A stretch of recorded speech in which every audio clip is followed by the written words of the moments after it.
Ассаламу алейкум, туугандар.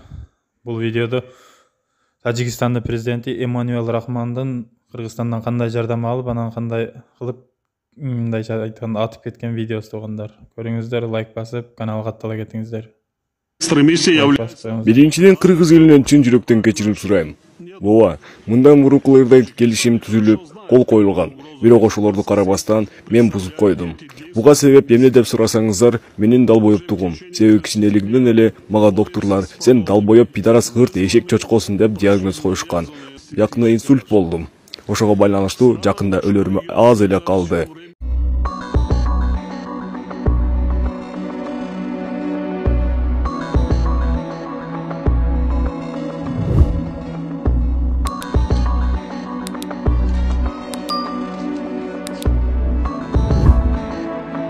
За 10 лет, дай Бог, было много попыток. Многим хотелось поссорить между таджиками и кыргызами.